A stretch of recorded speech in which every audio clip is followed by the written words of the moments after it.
welcome to Savage Minds. I'm your host, Julian Vigo. Today's guest is Dr. David Bell, a past president of the British Psychoanalytic Society. He was a consultant psychiatrist in the adult department at the Tavistock, where he worked in adult services from 1995 until his retirement earlier this year. In his role as staff governor at the Tavistock, David was approached by a large number of clinicians who were working or had worked on the Tavistock Gender Identity Development Service. They raised very serious concerns about GIDS, and David wrote a report which was critical of GIDS in 2018. I welcome David Bell to Savage Minds. Can you talk to us about your history with the Tavistock and Portman NHS Foundation Trust in North London and your involvement in GIDS? So I start off, so I'm a consultant psychiatrist and psychoanalyst, and a former president of the British Psychoanalytic Society. And I recently retired from the Tavistock and Portman NHS Trust. That's the proper name, but generally known as the TAVI or the Tavistock, nationally and internationally. And the Tavistock is, I was employed there as a consultant psychiatrist in psychotherapy, working in the adult department, where I ran a service. I built up a service for providing psychotherapeutic help for people with very complex, long-term, enduring problems. So we set up a service where they could get treatment for 2 years, twice a week, followed by a group. So a long-term treatment, all in the health service, of course. So, and I also did a lot of teaching and lecturing, and I was on the organization of the scientific program. So I was a very sort of senior clinician and academic in the trust. And we had some awareness of the gender identity service, but there was also a sense that that people kind of knew of it but didn't want to know about it. We knew at some level that if we went there, we would discover things we weren't going to be happy about. And I think that was a sort of background phenomenon. And of course, the service was growing exponentially from about 80 or 90 referrals in 2009 to 2,700 in 2018-19. But the way I became involved was because I was a member of what's called the Council of Governors. And the Council of Governors is, if you like, a stakeholder oversight body of the board. The NHS Trust is run by a board made up of directors and chaired by the chairman of the board, and the chief executive officer is obviously part of that. But there's a parallel structure called the Council of Governors, which is made up of residents in areas who are elected, which the Tavistock serves, so it's London, parts of London, parts of the UK and so on, but also it's made up of representatives of the university, representatives from commissioning agencies like general practitioners and so on, and also staff governors. And I was a staff governor, so I was a representative for the academic and clinical staff of the trust. I was elected by them, and I served 2 terms. Each term was 3 years. But it was in the second term that all this came up. And basically, what happened was that some staff from the GID service sought me out, both because they knew I was a psychoanalyst, and they probably picked up that I had concerns maybe and things that I'd said in various places, I don't know. But also, of course, because I was their representative on the council. So they came to me to express their concerns about the gender service. And they were, the way these things go, first of all, 1 came, then 2, then 4, and eventually there were 10. And that was a third, roughly, of the London-based service. So a third of the staff of the London-based, I say London-based because there's also a service in Leeds, which is also run by the Tavistock. So they raised very serious concerns with me, both clinical and very serious ethical concerns about what they saw as the mistreatment of these children. So they raised very serious concerns with me, both clinical and very serious ethical concerns about what they saw as the mistreatment of these children and young people. What happened was they all raised concerns. It was very clear to me the concerns that they raised were similar but not orchestrated. There were different people who came to talk to me. Some were very senior and some more junior. But they all focused on different things, but they mentioned similar things. Some of them were gay or lesbian clinicians so they tended to focus more on that whole issue, which I'll explain in a moment. But the Gender Identity Service is a national service, so that means it's funded nationally. And it's a very important service to the Trust. It's been seen as a kind of diamond in the crown of the Trust because it's thought to be edgy and very much on the cutting edge of things. Also, it's very, very importantly, it's an important part of the Trust's income. So the gender services, because there's also an adult service. So the adult and the child and adolescent service probably account for a third, somewhere between 25% and a third of the Trust income. And that's guaranteed income because it's nationally funded. It's a national service. Other services aren't guaranteed. They have to be commissioned and worked out every year. So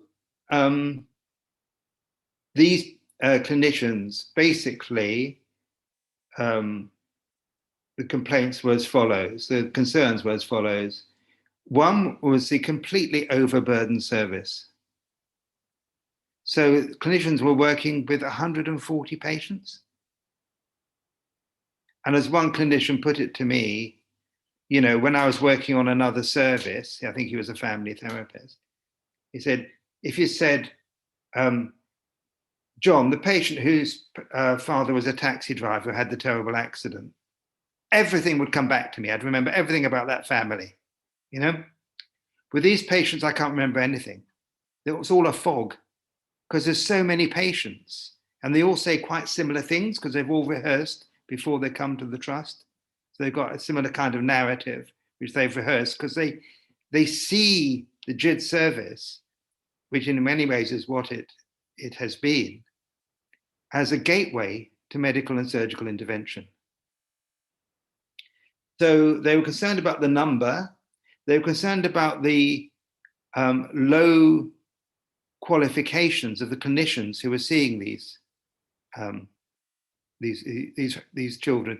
The clinician said to me that the children were very difficult for all sorts of reasons and also very complex, and some of the most difficult cases they'd had to deal with. But they were being dealt with by what are called Band 7 psychologists. That's a very low level in terms of clinical experience. These are psychologists who will have virtually no experience of long-term engagement with difficult children or families, fresh out of training. And they're being given these huge numbers. And the reasons for that is financial, because the GID service agrees a contract with the NHS, and then they get this huge increase in referrals over the years, which of course is itself is an interesting phenomenon. And they couldn't manage them. So they managed the contract by recruiting less experienced workers who they can pay less and also overburdening them. So the children are being seen by less experienced people who don't have time in an inappropriate manner. They also felt the children came with many complex problems. For example, 25 to 30% maybe on the autistic spectrum, particularly so in girls. They felt many of them were suffering from depression.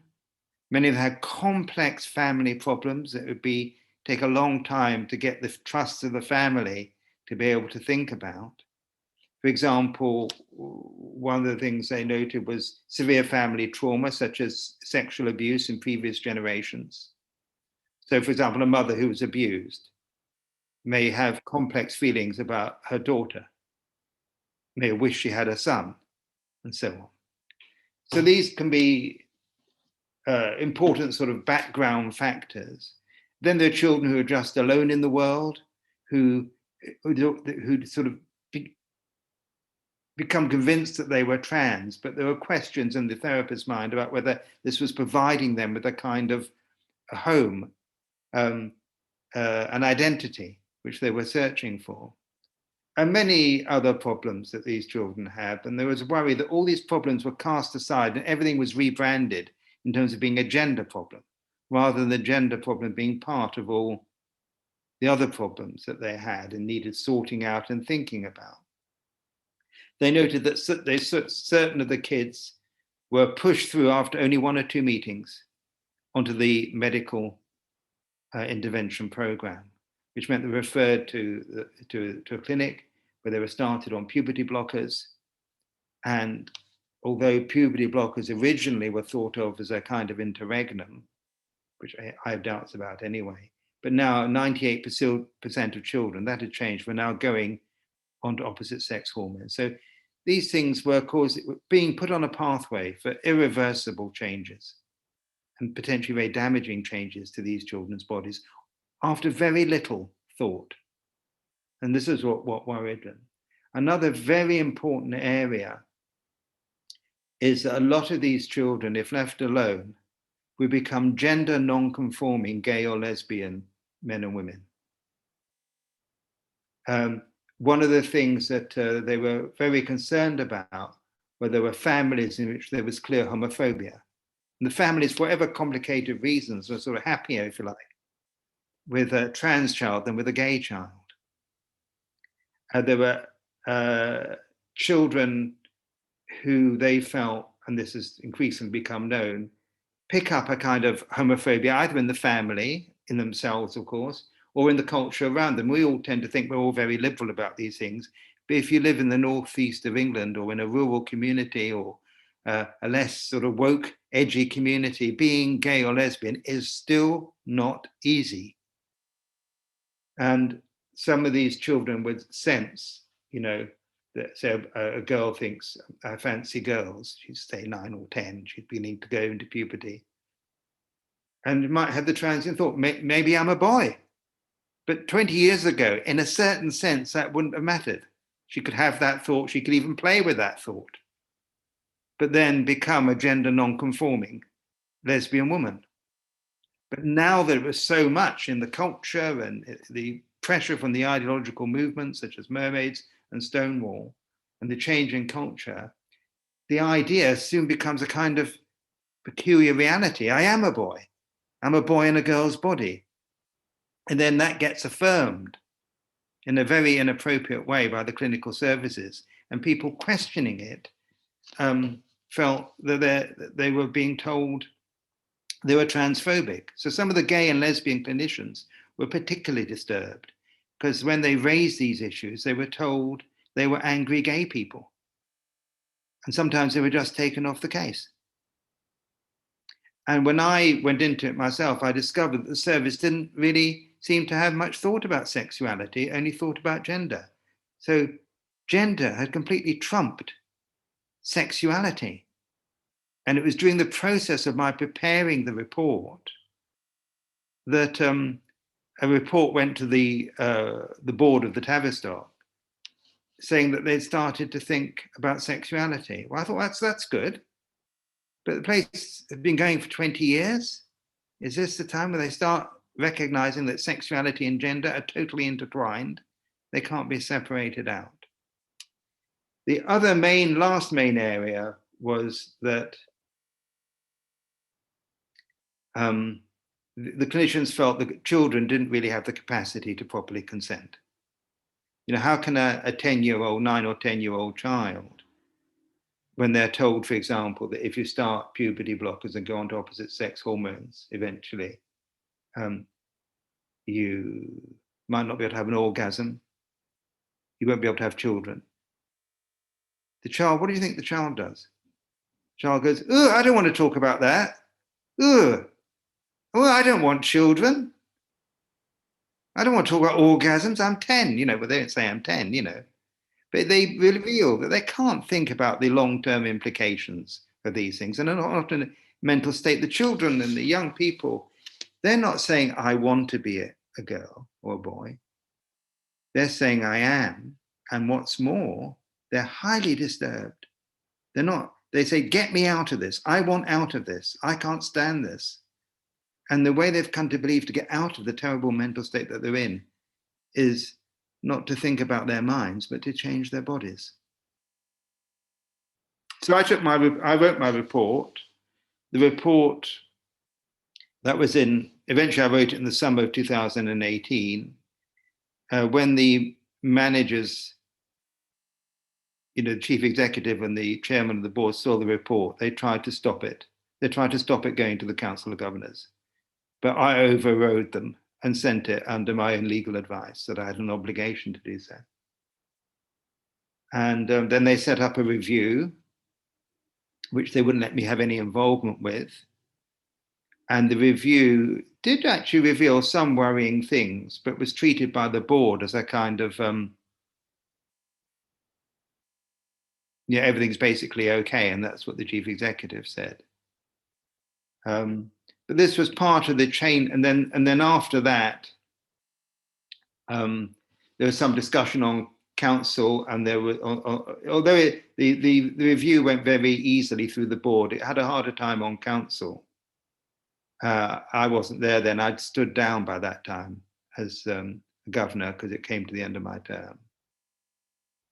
And then there was a leak. My report was leaked to the press, which I was very worried about. But actually, in the end, I think it was a very good thing because it was very well reported. And then subsequently, when the way the trust tried to manage my report and me defaming me, Marcus Evans resigned. And since then has been a very important figure in this whole debate. And when you wrote this report, you sent it to Paul Jenkins and Paul Burstow. Yes. And were you given the information that you had requested to write your report, to have data? No. What happened was, in the process of writing the report, I wrote to the Polly Carmichael, and I think probably just to Polly Carmichael as the director of the Gender Service, to say I was writing a report and I needed some basic data. So the kind of data I wanted was changes in rates of referrals, changes in the natal sex of those who are referred, because we know there's been a big transformation from being slightly more than half men to being nearly 75% girls. So I asked for those figures. I wanted to know how many had other psychiatric disorders. I wanted to know what percentage of them went onto puberty blockers, and if there'd been any changes over the years in the percentage going onto puberty blockers. Fairly basic questions, which any functioning service should be able to answer the click of a switch these days. Just bring up a spreadsheet, shouldn't be too difficult. But they didn't answer me, but instead they complained to Paul Jenkins that I was asking these questions. So he then wrote to me and said that I shouldn't be asking GIDS these questions because they're very busy. Seems an odd thing to say, that they're too busy to answer a question. But he did then say that if I had any questions, I should ask him. So I put the same questions to him, and he never answered them. And I didn't know whether he wasn't answering them because he didn't really want to support me in doing the report, or whether the figures weren't available. And I think it's a combination of both. But of course, what the judicial review revealed is that there were no figures. So my report did eventually go to the Council of Governors. There was a review. The review was basically a whitewash, and no major changes were made to the service as a result. Although, if you read the review carefully, it does raise some things like the inappropriate involvement of trans ideology groups in the service, and the harassment of the intimidation of staff. However, nothing sort of really happened. But of course, I wasn't the only person raising these concerns. Many people were raising these concerns. Parents of children and adolescents had written a letter to the chief executive, which I eventually saw. I wasn't, of course, part of, but they were raising exactly the same concerns as I was raising. And then there were various groups of people set up, setting themselves up because they were worried about these children and what was happening. And eventually, one of the young people who went through the service, now a young woman, Kira Bell, no relation, she was one of a very increasing group called detransitioners. These people are people who felt, said, I am a boy, I want to be a boy, or the other way around, boys wanted to be girls, and I need to be changed. But now regretted that they'd had mastectomies, that their bodies had changed in ways that couldn't be reversed, and so on. So Kira Bell was one of those, and she felt the service had let her down by going along with things in this way and affirming things. So she sought a legal redress. She didn't sue the trust for damages. She did something different. So her lawyer, Paul Conrath,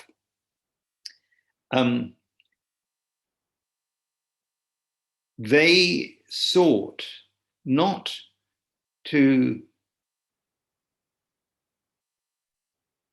for damages, but they sought to challenge both GIDS, both the Tavistock and the NHS England on a legal point.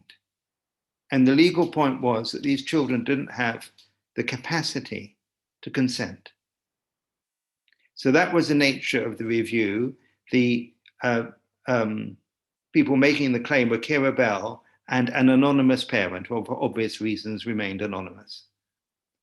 And the judicial review is a very high level legal hearing. 3 or 4 judges listened to evidence over 3 or 4 days. And that was last December. The hearing wasn't in December, but the result came in December. And they found that these children and young people didn't have the capacity for consent. What they meant was that these children were likely to be in such an intensely conflicted and painful state of mind, with very limited ways of being able to consider things, that they couldn't properly weigh up the pros and cons. They just wanted the treatment, so to speak. And they also recognized that there was no evidence base for this treatment. That, in a sense, wasn't their remit. They weren't there to advise the NHS on what treatment they could and couldn't do. That is now being investigated by a review being led by Hilary Cass. But they did, in the review, in their judgment, it's a very English thing. The judges keep saying that they were somewhat surprised. That's coded English for very shocked. And they were shocked, really, that there was no evidence base for this treatment. There was no data. None of the patients were followed up properly. So there was no knowledge about what happens to these patients. There was no data on what other kinds of psychological or psychiatric problems these children have, because it hadn't been recorded.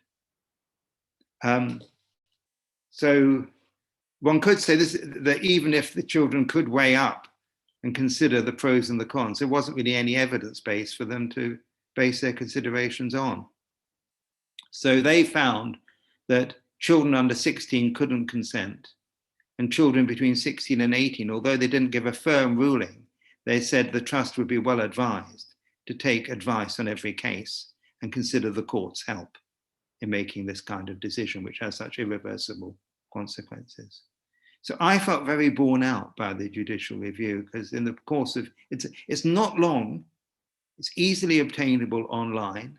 If you put judicial review, Kira Bell, Tavistock, you'll find it. It's about, I suppose, 20 or 30 pages long, maybe a bit longer. It doesn't take long to read, but the reasoning is very, very careful. And one of the things that the judges say, which is very important, is they wonder why 98% of children persist. That is, once they're on the puberty blocking drugs, they go on to opposite sex hormones, whereas before the large majority didn't.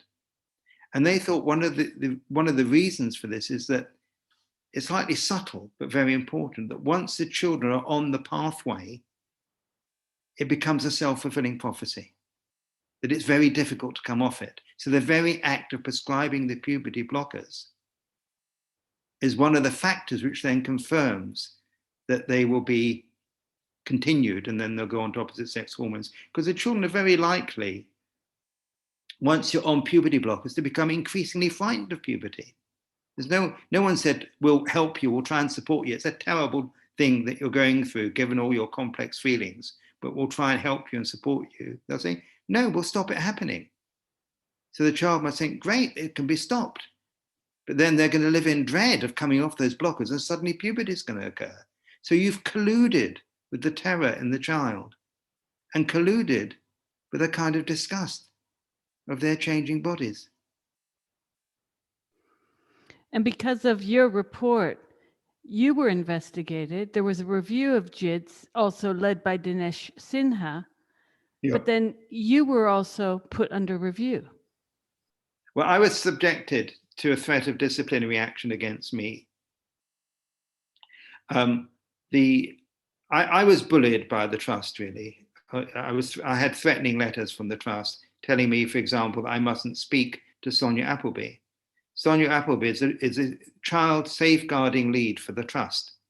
And I was told I couldn't speak to her or risk disciplinary action. I later learned, I hadn't known at the time of writing my report, that clinicians had been in the service have been told not to speak to the child safeguarding lead if they had any concerns about children. She's currently involved in her own legal process against the trust. For she feels she's suffered what's technically called a detriment for raising concerns. That is, that actions have been taken against her or things said about her because she's raised her own concerns. So the trust, first of all, threatened me and bullied me and demanded that I didn't speak to Sonia Appleby and that I didn't have any further engagement with the gender service. And then subsequently, I had a meeting because I was continuing to raise concerns and speak about this in various places, but always very, very careful, because by this time I had very good legal advice. And that was ever since they tried to stop me sending the report to the Council of Governors. So everything I did with legal advice. So I was continuing to speak, but whenever I spoke or wrote about these matters, I always made it clear that I was speaking in my own capacity, I was not expressing the views of the Tavistock, and that meant that I was legally protected. However, the trust decided to threaten me, and at one point they met with me and told me that, and then subsequently wrote to me saying that well, in the meeting with me, they accused me of various things. They told me that I'd sought out contact with the press or responded to journalists, which was completely untrue. They accused me of being transphobic, which was completely untrue. They told me I'd talked badly about trans people, and I was very upset about that because I get, I feel very strongly that trans people shouldn't be discriminated against in any way. And people should be free to express their sexuality, gender identity, and so on. But my concerns were very particular about these young people and children who I felt were being subjected to a form of conversion therapy. That instead of growing up to be non-conforming gay people, they were undergoing a kind of conversion therapy and changing their gender identity through changes in their body. So the trust threatened me, told me I couldn't speak, and they told me that I couldn't give a paper or talk about anything that wasn't directly to do with the work that they considered to be my employment by the trust as a consultant psychiatrist and psychotherapist in the adult department. So that would mean if I wanted to give a paper, on the psychology of mathematics, presumably I can't do that because I'm not employed as in the psychology of mathematics. It's completely absurd. But more than that, it's against the terms of my contract, as my lawyers informed me that they didn't have the right to tell me that I couldn't speak on things. Obviously, I couldn't speak. I couldn't, go to the press or give a conference and say the Tavistock is a bad thing. That wouldn't. That would be damaging, and I'm not allowed to do that. But I can say a certain form of treatment isn't the right treatment for these children. So they issued those instructions, which I didn't obey because I didn't need to.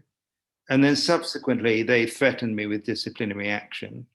And I got involved in very complex proceedings involved in defending myself. But in the end, for various reasons, it didn't happen. You're listening to Savage Minds, and we hope you're enjoying the show. Please consider subscribing. We don't accept any money from corporate or commercial sponsors, and we depend upon listeners and readers just like you. Now, back to our show.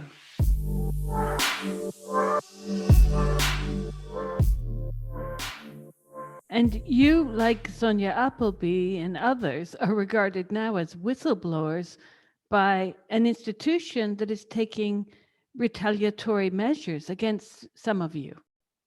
Yes, of course, they would say, for instance, as regards me, which is what they said in response to the Observer article, that the disciplinary actions being taken against me were not connected with my being whistleblower. I believe that's completely untrue. And since you've left the Tavistock, and even before, you've spoken out on this. Yeah. Have you received responses from colleagues, even outside of the United Kingdom, that have mirrored some of your concerns? Very many. Very, very many. I've been in contact with people. I'm part of a group of clinicians who are very concerned, some of them very senior clinicians and academics, but we're a mixed group, but a very substantial group and constantly evolved. And we hear things from all over the world, but particularly maybe Australia, Sweden, America, Canada, other Scandinavian countries, Holland. So and I've just heard today, I don't know whether you've heard, but the Sweden have just banned puberty blockers. I did not hear this. Yeah, the Karolinska Institute, who are completely behind it, have issued an edict that the children under 16 are not to be prescribed puberty blockers. And I think they want to support more psychologically informed treatments. This is the backstory that a lot of our listeners are more aware of, this conflict between what's called conversion therapy, but there's two types, right? There's the conversion therapy where a therapist is potentially in the US in certain states going to be imprisoned if he or she were to talk to the patient about gender stereotypes. And perhaps we need to work on accepting reality of your body, and that you as a young teenage lesbian can wear all these different clothes. You can still love your body and your life. And all of this is being put into the throes of contention legally in many countries, along with gay conversion therapy, which is already made illegal in many parts of the world, where if you tell a child that they're not really gay, but they're straight, or as in the age, many years ago, some of these kids were even told, you're really just a boy in a girl's body,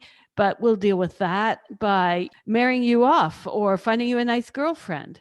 So you have the conversion therapies of discouraging homosexuality amongst adolescents, let's say, and discouraging, quote unquote, transition to the other, quote unquote, gender on the other hand. This raises a huge battlefield amongst many lesbian and gay activists, including the ones I mentioned earlier who had alerted me as to what was happening within this latest manifestation of transgender ideology on the street, I'm speaking.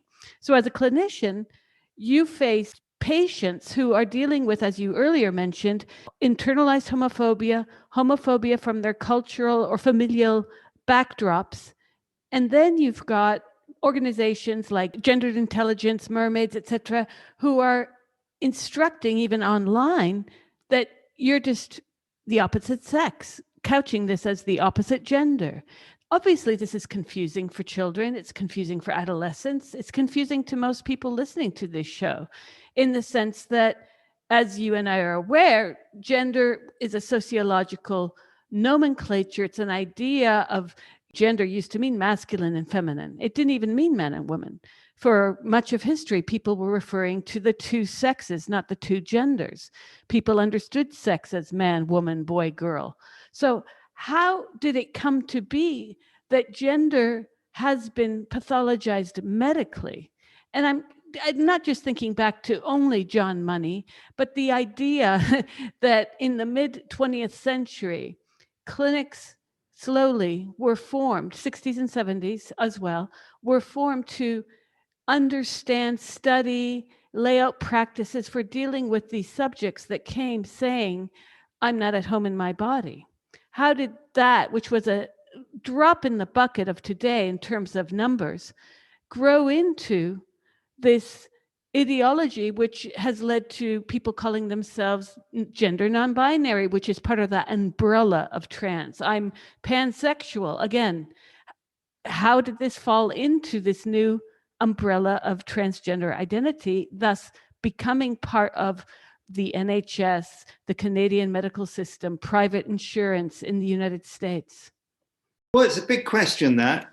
You see, the Tavistock, if you like, which is my immediate sort of knowledge base, but that is also psychology and psychiatry function in culture. They can never be separate from the culture. So unlike, some people make that case for physical diseases as well, though at the very least it's less straightforward, because whether or not you have pneumonia or cancer, it's something that can be investigated, it can be looked at, it can be proven.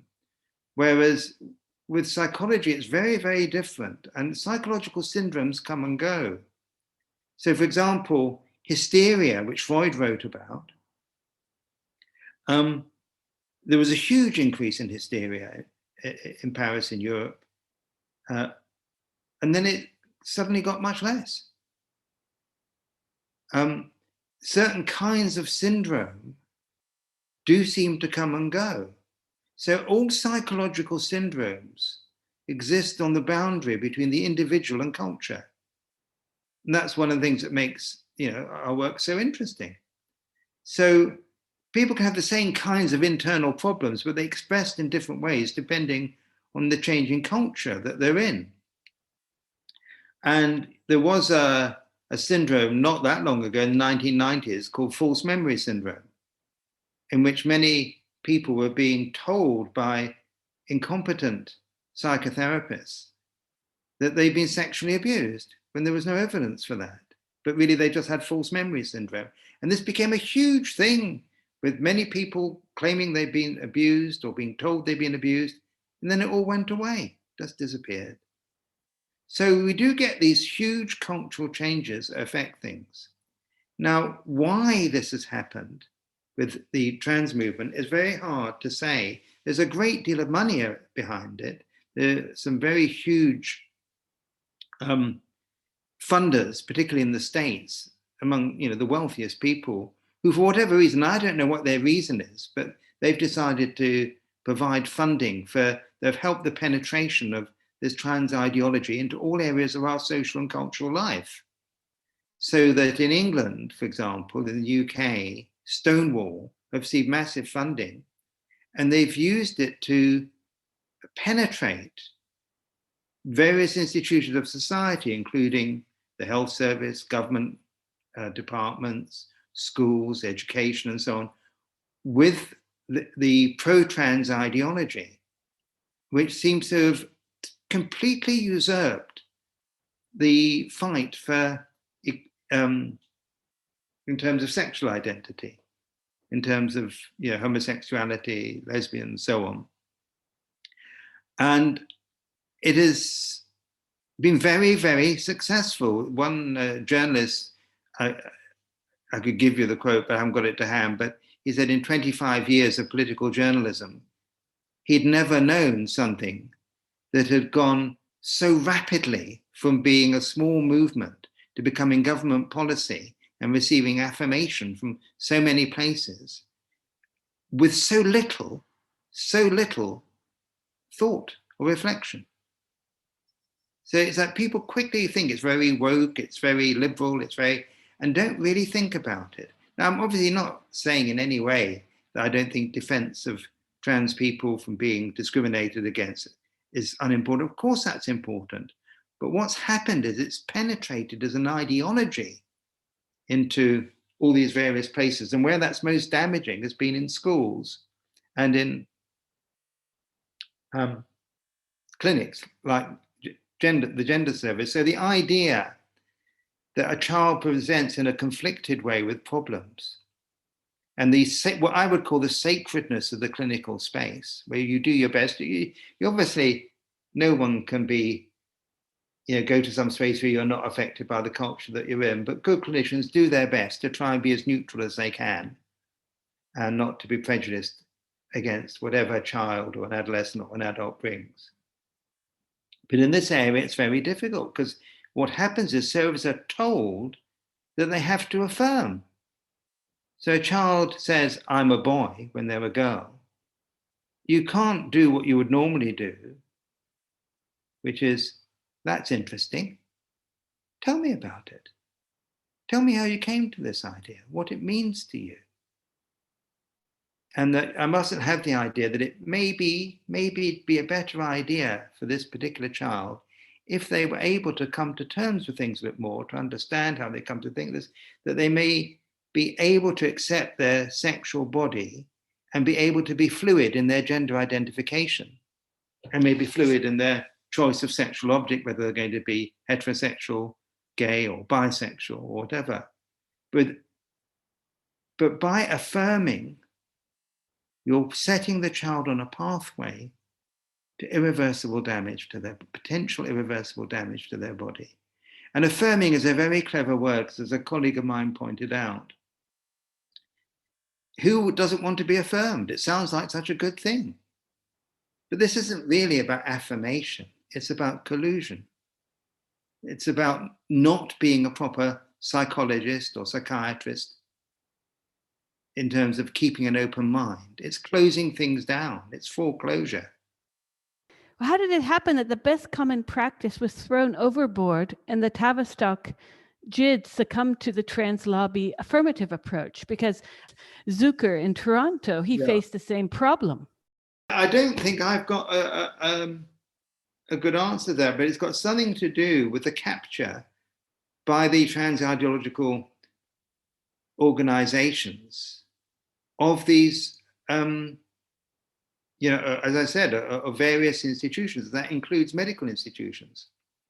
So that in England, the Royal College of Psychiatry, the Royal College of Pediatrics and Child Health, and various other royal colleges support this agenda. There's only one that hasn't, that's the Royal College of General Practitioners. But I think things might be changing. But how this, I think one of the things that happens is subtle, and you've alluded to it. And it's to do that many of us are aware of the sad history of homosexuality.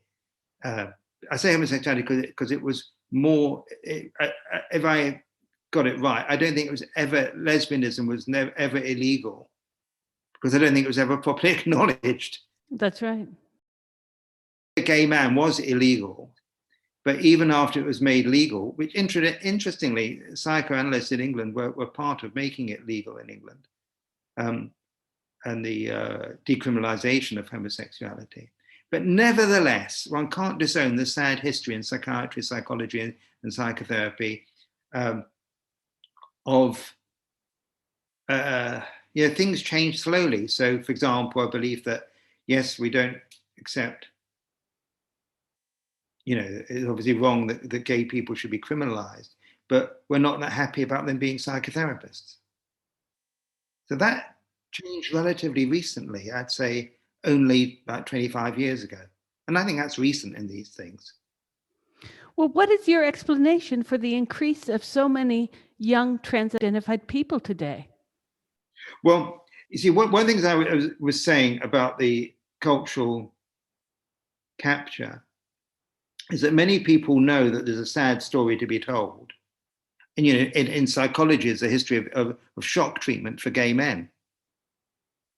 So, and they misunderstand the debate about transgender. So they think if they disagree, they're doing the same thing again. They're being transphobic. That's why that word is so potent. So they're still being the same kind of thing as homophobic. And the trans lobby really supports that. You know, if you're not with us, you're against us and you're a transphobe. And there is quite a violent tyranny that affects many, many people, even people who are,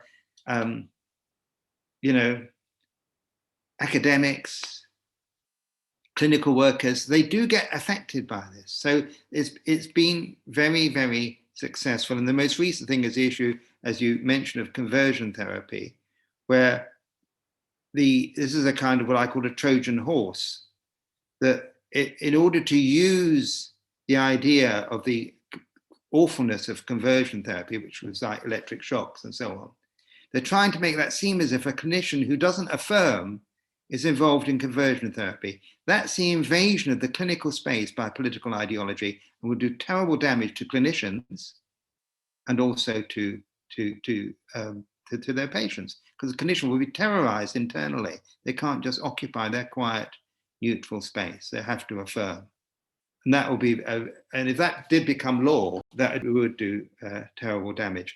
Coming back to your question, how has this happened? Why has this been this huge increase? Well, I think in adults, it's hard to say. In young people, I think it's many different factors. I think one factor is what I call the penetration of the commodity form into everyday life. So that parts of life which are not commoditized, of which health should be one, and within the health service isn't commoditized, but in any place where there's any private practice, there is a sense that health becomes a commodity. So many areas of ordinary life become invaded by a kind of commodity structure. So, and I think one aspect of this, as if you like, a deep one, not a manifest one, is the commoditization of the self and the body. The belief that the self and the body are commodities which can be exchanged. Now, I'm not saying that a suffering child with these terrible, in its painful state, is saying, oh, I just fancy going to the supermarket and getting a different body. Of course not. I'm just saying that there's something within the culture that acts as what I call a kind of tendential. It pulls one into thinking that of the self and the body as a commodity. That's one aspect of it. I think another aspect is misogyny. I think there's much more misogyny in culture than there was. I think it's increasing. And I think it's partly because, at least in the UK situation, with the years and years of so-called austerity, that is the immiseration of people who are less fortunate and the depriving them of services and the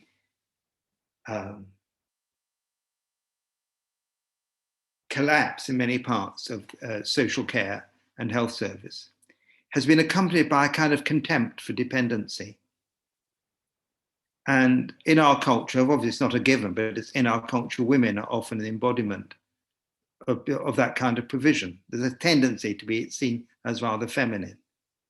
But I think there has been a sense of strong femininity embodied in the health service and social services. But I think the contempt for dependency and care, for instance, in the UK, talking about strivers, the Conservative Party used to talk about strivers, that is, good people who strive and are strong and get on their bikes and get a job, as opposed to skivers. Skivers are people who wimp and whine at home and want a nanny state to do something for them. This is full of a degradation of femininity. And I think girls pick this up. So I think there's misogyny as part of it.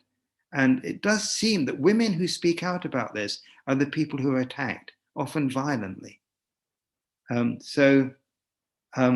think misogyny is part of it.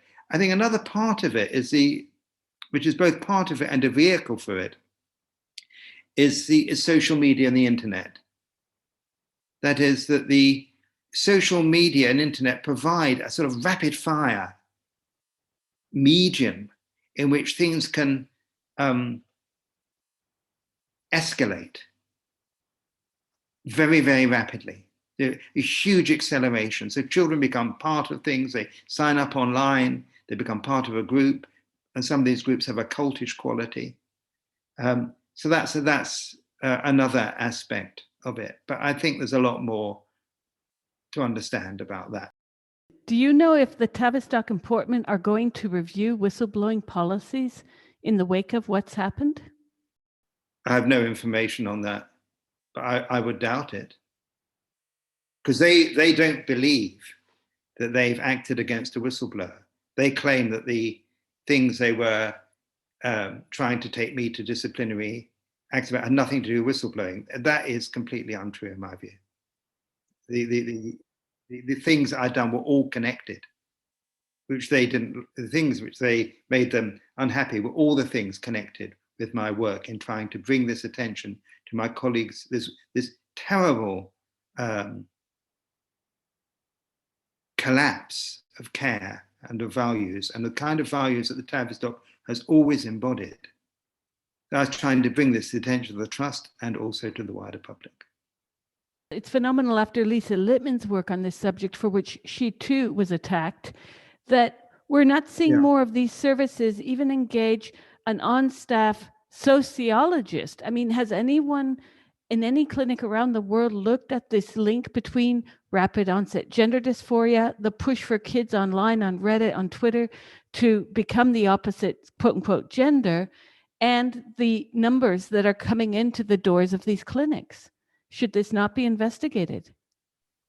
Of course it should be investigated and should be thought about. I believe the Tavistock has had a research grant. I'm not at all hopeful that they will be able to use it in a way that will be helpful to us, given that they've been so signed up to the ideology themselves. I think they lack the capacity. Such research should be carried out with people who don't have the material interest in it.